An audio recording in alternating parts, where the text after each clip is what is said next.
Hello, I am Chandresh Patel from दिया online science academy.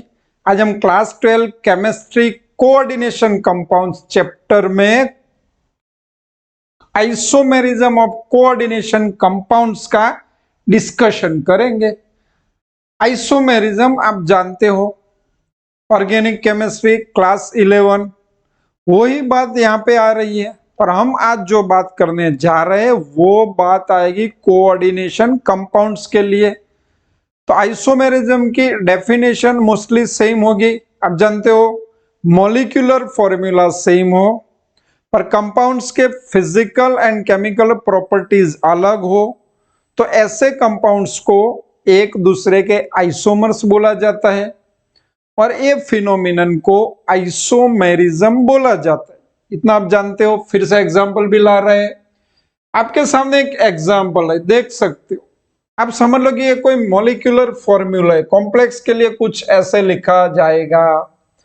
अब यही मॉलिक्यूलर फॉर्मूला के दो अलग अलग कोऑर्डिनेट कंपाउंड मिल रहे, जो आपके सामने में लिख रहा हूं, CO NH3 Br coordination compounds है, तो क्रॉस ब्रैकेट आएगा SO4। ऐसा ही दूसरा कंपाउंड मिल रहा है, CO NH3 SO4 और Br। तो आप देख सकते हो यहाँ पे दोनों, ये कंपाउंड ए बोल देते हैं, ये कंपाउंड्स बी बोल देते हैं। तो मॉलिक्यूलर फॉर्मूला सेम है पर compounds A and compounds B की केमिकल प्रॉपर्टीज अलग है, तो दोनों कंपाउंड्स भी अलग है। तो ऐसे कंपाउंड्स को एक दूसरे के आइसोमर्स बोलेंगे।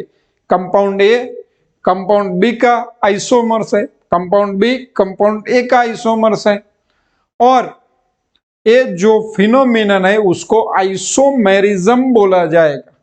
तो अब इसके हम डेफिनेशन देखेंगे।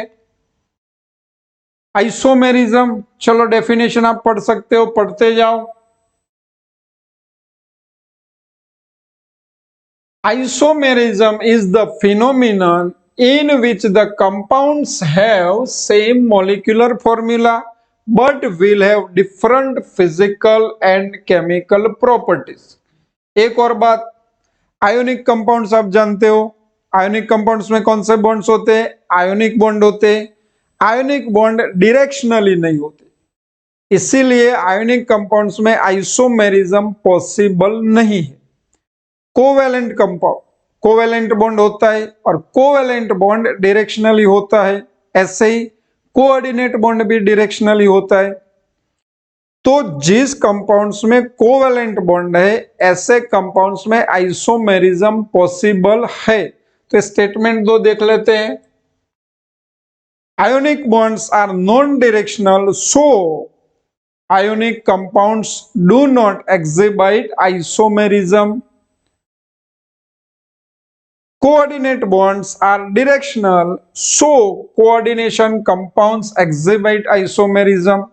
ऐसा ही एक एग्जांपल हम दूसरा ला रहे हैं आपके सामने, CONH3 इसके दो स्ट्रक्चर पॉसिबल है जिसके बॉइलिंग पॉइंट अलग अलग हो सकते हैं।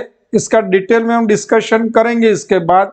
पर एक कंपाउंड्स ए है, आप देख सकते हो इसके अरेंजमेंट, स्क्वायर प्लेनर स्ट्रक्चर यहाँ पे लिखा हुआ है। दूसरा कंपाउंड्स, उसमें भी अरेंजमेंट देख सकते हो। तो दोनों में कुछ डिफरेंट है, आप ढूंढ सकते हो खुद क्या डिफरेंट है। मैं बोल दूं कि भाई ए और बी दो कंपाउंड्स के बॉइलिंग पॉइंट अलग अलग रहेंगे, मतलब दोनों की फिजिकल प्रॉपर्टीज अलग है, तो दोनों कंपाउंड्स एक दूसरे के आइसोमर्स होंगे क्योंकि उसकी मॉलिक्यूलर फॉर्मूला सेम है। तो ऐसे ही बात करते जाएंगे। Since isomers are different compounds, they have different physical and chemical properties. चलो अब बात है क्लासिफिकेशन। तो आइसोमर को मेन टू पार्ट में डिवाइड किया जाता है, structural isomerism and stereo isomerism. अभी मैं जो नाम बोलने जा रहा हूं वो भी आप याद रखते जाना। पहले क्लासिफिकेशन का डिवीजन कर लेते हैं। आइसोमेरिज्म वन इज अ, कौन सा बोला था, structural isomerism, and second is a stereo isomerism. Structural isomerism के चार पार्ट होते हैं, जैसे हमने ऑर्गेनिक में क्लासिफिकेशन कर सकते हैं, ऐसे ही यहाँ पे दूसरे तरीके से होगा। First is ionic isomerism, second is solvent isomerism, इसको हाइड्रेट आइसोमेरिज्म भी बोला जाता है। Third is linkage isomerism, and fourth is coordination isomerism. याद करते जाना। इसके दो पार्ट हैं, स्टीरियो आइसोमेरिज्म, एक है जियोमेट्रिकल आइसोमेरिज्म और सेकंड है ऑप्टिकल आइसोमेरिज्म। चलो इसकी सीक्वेंस याद करते जाओ। अभी बोला मैंने स्ट्रक्चरल आइसोमेरिज्म, तो फर्स्ट कौन सा बोला था, आयोनिक अथवा तो आयोनाइजेशन आइसोमेरिज्म। सेकंड कौन सा बोला था, याद करते जाओ, सॉल्वेंट अथवा तो hydrate isomerism. Third linkage isomerism, अब कैसे याद भी रखना है। फोर्थ लास्ट है तो याद होना चाहिए, कौन सा था, कोऑर्डिनेशन आइसोमेरिज्म। तो ये इंपॉर्टेंट क्वेश्चन है एमसीक्यू के लिए भी और बोर्ड के लिए भी। तो हम फर्स्ट का डिस्कशन करेंगे, आयोनाइजेशन आइसोमेरिज्म। आयोनाइजेशन आइसोमेरिज्म, पर इसके पहले इसके दो पार्ट है, एक है जियोमेट्रिकल आइसोमेरिज्म और दूसरा याद कर लो कौन सा था, optical isomerism. Ionization isomerism example वही आपके सामने है, और ये एग्जाम्पल के दो पॉसिबल स्ट्रक्चर है, उसका डिटेल में दो बार डिस्कशन करेंगे। अब देखो, जनरली आयोनाइजेशन आइसोमेरिज्म की डेफिनेशन आपको बता दूं तो एक ही मॉलिक्यूलर फॉर्मूला है, डिफरेंट कंपाउंड है, इसको कोई सॉल्वेंट में डिसॉल्व कर दो, सॉल्यूशन बनेगा, तो ये जितने आयन जो आयन प्रोड्यूस करेंगे उससे ये अलग आयन प्रोड्यूस करेंगे, अलग अलग आयन प्रोड्यूस होंगे सॉल्यूशन में। तो ऐसे कंपाउंड्स को, ये दो कंपाउंड है, तो ऐसे कंपाउंड्स को एक दूसरे के आयोनाइजेशन आइसोमेरिज्म बोला जाएगा। अब ये लिखा हुआ है, आप जान सकते हो। एक चीज इंपॉर्टेंट हो जाती है, आयोनाइजेशन आइसोमेरिज्म में काउंटर आयन होना ही चाहिए, तभी तो सॉल्यूशन में आयन प्रोड्यूस करेगा। काउंटर आयन नहीं होगा तो आयोनाइजेशन आइसोमर पॉसिबल नहीं। तो एमसीक्यू के लिए लाइन इंपॉर्टेंट हो जाती है कि भाई आपको ऑप्शन दिया हो काउंटर आयन हो ही नहीं, तो उसमें आयोनाइजेशन आइसोमर पॉसिबल नहीं है। दूसरी बात, आप आयोनाइजेशन कर सकते हो दोनों कॉम्प्लेक्स कंपाउंड्स का। चलो इसका आयोनाइजेशन करो तो क्या होगा, खुद सोच सकते हो कि भाई ये क्रॉस ब्रैकेट के अंदर कोऑर्डिनेट बॉन्ड होते, तो इसका आयोनाइजेशन पॉसिबल नहीं है। तो इसमें से कितने आयन बनेंगे, दो आयन बनेंगे। कौन से दो आयन बनेंगे सोचो, तो CO NH3 5 counter complex ion complete. और फर्स्ट लिखा जाता है वो पॉजिटिव आयन होता है, उसका चार्ज कितना लिखना है वो भी आप सोच सकते हो, क्योंकि इंपॉर्टेंट बात हो जाती है आयोनाइजेशन के लिए। SO4 का रूटीन में चार्ज आप जानते हो 2- होता है, तो इस पे कितना आएगा 2+। सेम वे इसका आयनाइजेशन करो, क्या होगा, CO NH3 5 bracket complete plus Br, तो Br का चार्ज माइनस होता है तो यहाँ पे प्लस। तो देखो काउंटर आयन चेंज हो गए, यहाँ पे देखो दोनों में काउंटर आयन चेंज हो गए। और जब आप कोऑर्डिनेट कंपाउंड देखो तो उसमें काउंटर आयन अलग अलग, बाकी मॉलिक्यूलर फॉर्मूला सेम दिखे तो समझ लेना कि भाई इसका मैं सॉल्यूशन बनाऊं तो सॉल्यूशन में अलग अलग आयन प्रोड्यूस होने वाले। क्वेश्चन है कि भाई प्रूव करो कि भाई आयोनाइजेशन आइसोमर्स है, तो याद रखो, क्या याद रखोगे कि भाई SO4-2 मतलब इसको मैं ए कंपाउंड्स बोल दूं तो कंपाउंड्स ए AgNO3 के साथ रिएक्शन देगा नहीं, और BaCl2 के साथ कंपाउंड ए रिएक्ट करके BaSO4 के व्हाइट पीपीटीज बना रहा है। इसका मतलब यहाँ पे काउंटर आयन SO4-2 है, जबकि वो बी कॉम्प्लेक्स इसको बोल देते हैं, इसको क्या बोलेंगे, बी कॉम्प्लेक्स। अब इसका ये BaCl2 के साथ रिएक्ट करेगा नहीं, पर AgNO3 के साथ रिएक्ट करेगा, और AgNO3 के साथ रिएक्ट करके AgBr के येलो पीपीटीज बनाएगा। इसका मतलब केमिकल प्रॉपर्टीज अलग हो गई, ये AgNO3 के साथ रिएक्ट नहीं कर रहा है, ये BaCl2 के साथ रिएक्ट नहीं कर रहा है, अलग अलग आयन प्रोड्यूस हो रहे हैं, वो प्रूफ हो रहा है क्योंकि ये आइडेंटिफिकेशन टेस्ट है SO4-2 की, और ये येलो पीपीटी जाना Br- के आइडेंटिफिकेशन टेस्ट है। नेगेटिव रेडिकल ढूंढने के दो इंपॉर्टेंट टेस्ट, जैसे आपको समझ में आ जाता है कि भाई दोनों आयोनाइजेशन आइसोमर्स है। फिर से देखते हैं इसको, डेफिनेशन, आयोनाइजेशन आइसोमेरिज्म पढ़ सकते हो, डेफिनेशन समझ चुके हो। Compounds which give different ions in solution, even they have same composition, are called ionization isomers, or the phenomenon is known as ionization isomerism।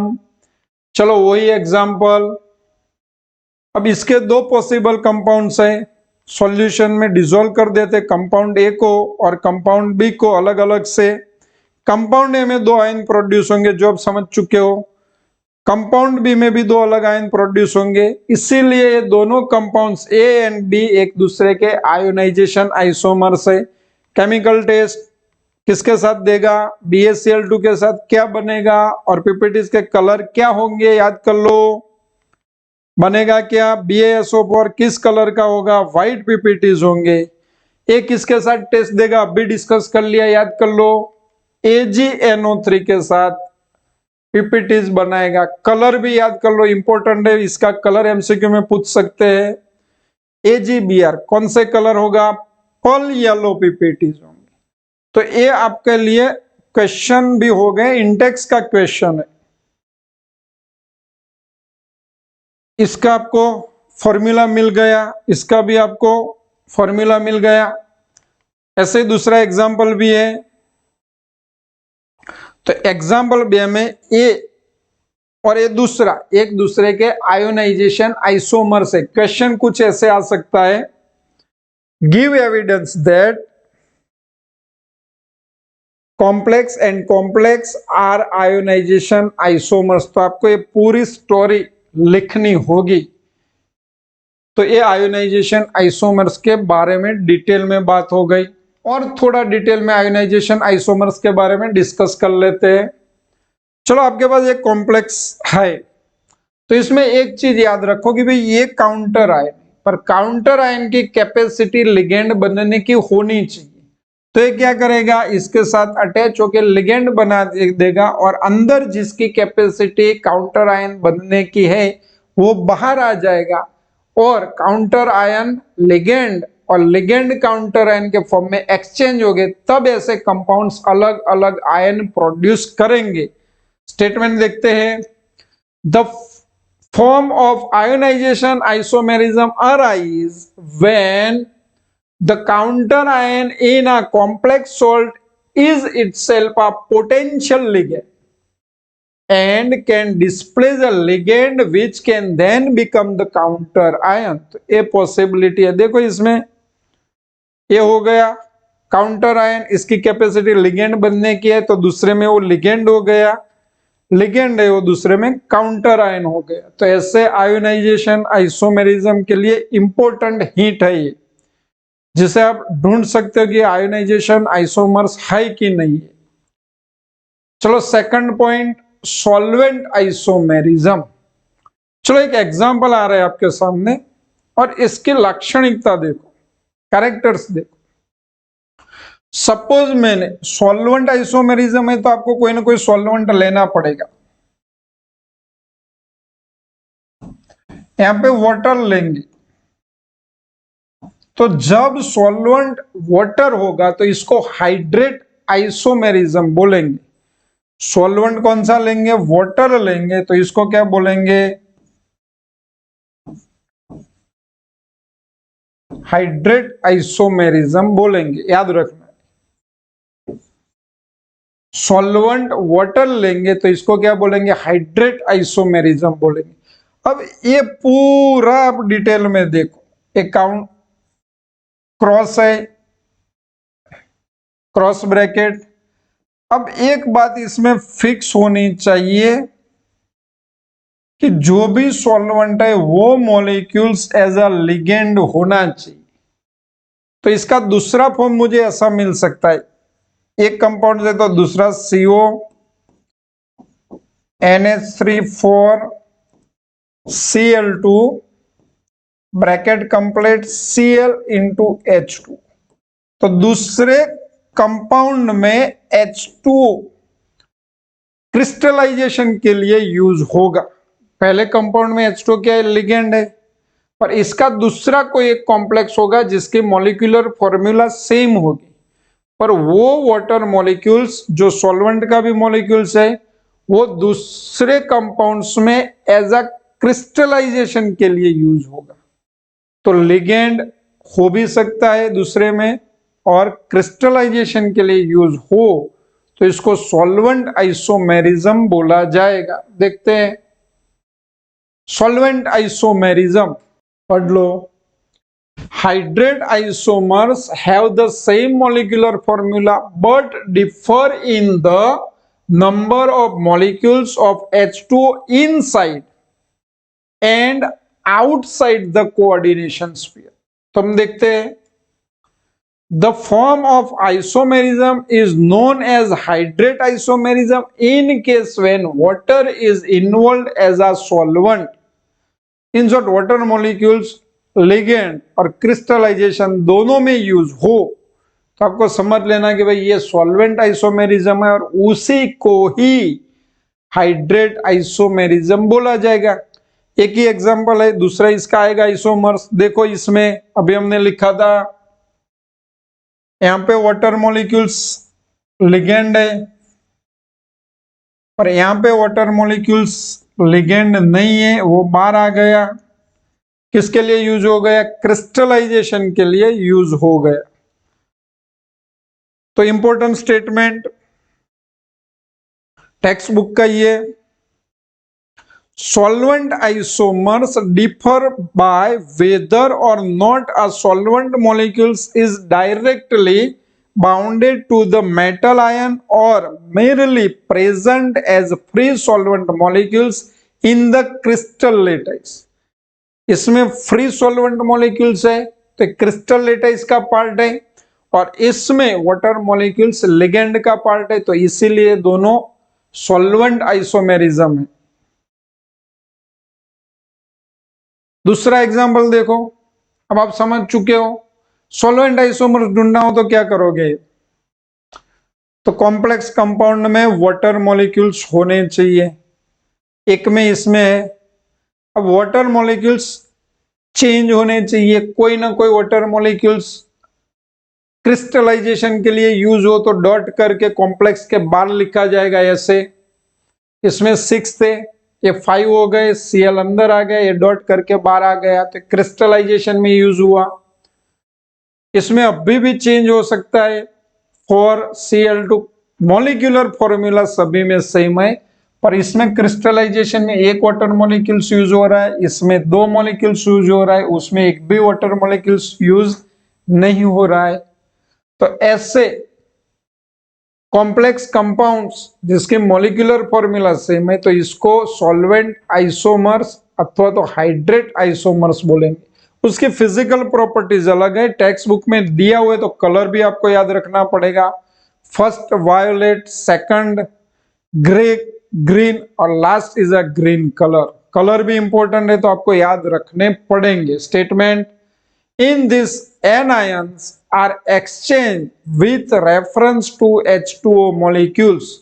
आप देख सकते हो Cl माइनस Ni वो कहां जा रहा है, अंदर जा रहा है, वाटर मॉलिक्यूल्स बाहर आ रहा है। सभी में Cl अंदर जा रहा है, वाटर मॉलिक्यूल्स बाहर आ रहा है, Cl अंदर जा रहा है, वाटर मॉलिक्यूल्स बाहर आ रहा है, और वाटर मॉलिक्यूल्स क्रिस्टलाइजेशन में यूज हो रहा है। तो इसको ऐसे लिख सकते हैं, in this anions are exchange with reference to H2O molecules.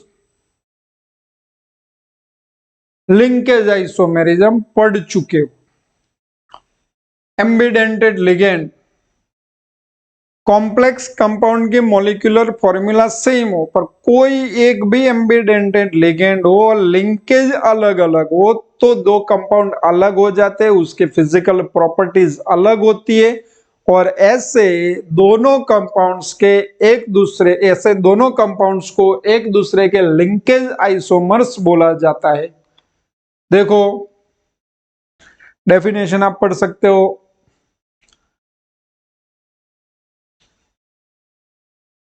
Linkage isomerism arise in a coordination compound containing ambident ligand. Linkage isomer have the same molecular formula but different in the linkage of the ligand to central metal atom. तो MCQ के लिए क्या याद रखना है, ambient ligand है कि नहीं है वो ढूंढो, और दोनों का लिंकेज अलग अलग दिया है तो समझ लो कि ये लिंकेज आइसोमर है। एग्जाम्पल भी आप समझ सकते हो, अब तो सिंपल है। चलो इसमें आप लिगेंड ढूंढ लो जो एम्बिडेंट लिगेंड है, क्योंकि वो तो पढ़ा दिया है, एम्बिडेंट लिगेंड इंपॉर्टेंट पार्ट है, तो आपको एम्बिडेंट लिगेंड आने चाहिए। इसमें NO2 एम्बिडेंट लिगेंड है पर ऑक्सीजन कोबाल्ट के साथ लिंक हुआ है। क्या लिंक हुआ है, ऑक्सीजन कोबाल्ट के साथ लिंक हुआ है। मॉलिक्यूलर फॉर्मूला वो ही रहेगी पर कंपाउंड्स आपको अलग मिलेगा। देखो इसका कलर रेड है, याद रखना कलर भी। इसमें भी लिगेंड ढूंढो जो एम्बिडेंट है, फटाफट ढूंढ लो, और उसमें लिंकेज देखो, इसमें ओ लिंकेज है, आप समझ सकते हो। अब इसमें लिंकेज है, मॉलिक्यूलर फॉर्मूला सेम है, कलर भी इसका येलो है, तो कलर भी आपको याद रखना है दोनों कॉम्प्लेक्स का, क्योंकि कलर एमसीक्यू में बहुत बार रिपीट हो रहे हैं, तो कलर भी आपको आना चाहिए। ऑक्सीडेशन नंबर लिखा हुआ है। कोऑर्डिनेशन आइसोमेरिज्म, इसमें ऐसा बोला जाएगा कि भाई एन आयन एंड कैटायन दोनों कोऑर्डिनेट आयन होंगे, दोनों में अलग अलग ट्रांजिशन मेटल होंगे, लिगेंड एक्सचेंज हो जाएंगे कॉम्प्लेक्स आयन में, तो इसको कोऑर्डिनेशन आइसोमेरिज्म बोलेंगे। अभी थोड़ा समझ में ना आए तो डिटेल में देखो, डेफिनेशन पढ़ सकते हो।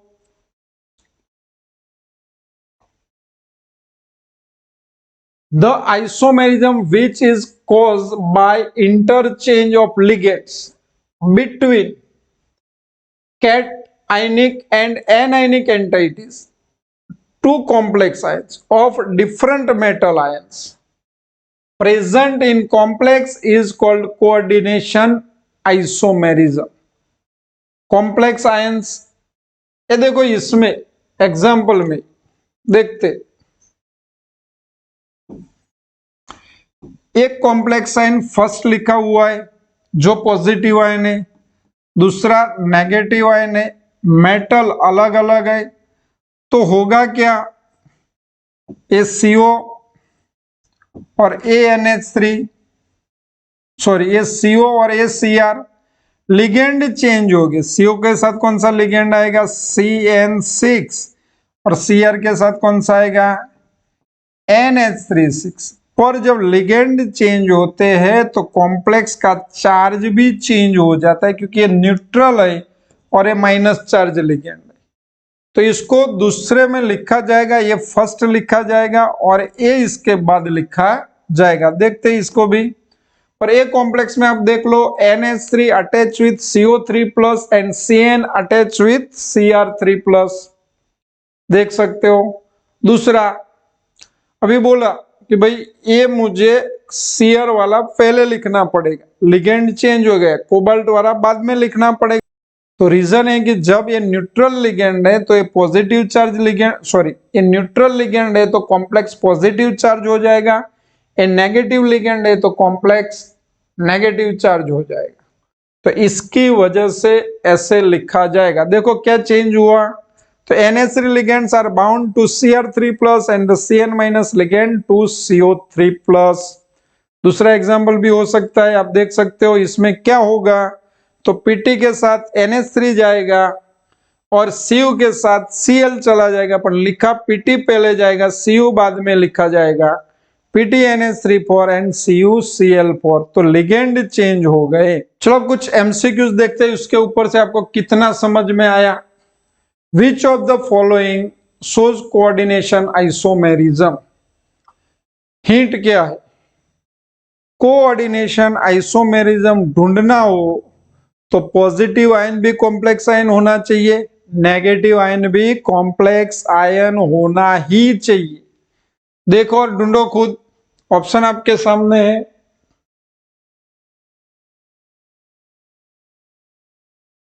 चलो तो यहां पे ए में कोऑर्डिनेशन आयन से, बी में भी कोऑर्डिनेशन आयन है, तो आंसर आपका रहेगा ये दोनों कोऑर्डिनेशन आइसोमेरिज्म दिखाएंगे, ए एंड डी। तो इसमें से पढ़ चुके हैं ना हम, क्या पढ़ चुके हैं, तो ए कौन सा आइसोमेरिज्म दिखाएगा, ए वाला, सोचो। तो इसमें काउंटर आयन है और काउंटर आयन है तो इसका मतलब है आयोनाइजेशन आइसोमेरिज्म दिखाएगा। चलो ये भी सोचो, तो इसमें राउंड करके दिया हुआ है एम्बिडेंटेड लिगेंड है तो ए लिंकेज आइसोमेरिज्म दिखाएगा। तो ऐसे आपको याद रखना है। Second question, which of the following give white PPTs with AgNO3? White PPTs AgCl के होते हैं, याद रखो। जिसमें काउंटर आयन Cl माइनस हो वो AgNO3 के साथ व्हाइट PPTs देगा, जिसमें काउंटर आयन Br माइनस हो वो AgNO3 के साथ येलो PPTs देगा, जिसमें काउंटर आयन SO4 माइनस 2 हो वो BaCl2 अथवा BaNO3 के साथ व्हाइट PPTs देगा। इंपॉर्टेंट बात हो गई। ढूंढो अब, क्या ढूंढना था, काउंटर आयन, किसमें Cl माइनस काउंटर आयन है, वही आपका आंसर होगा क्योंकि वही AgCl बनाएगा। आंसर मिल गया होगा आपको, आंसर सी, इसमें काउंटर आयन Cl माइनस है। इसके बाद का क्वेश्चन नहीं है।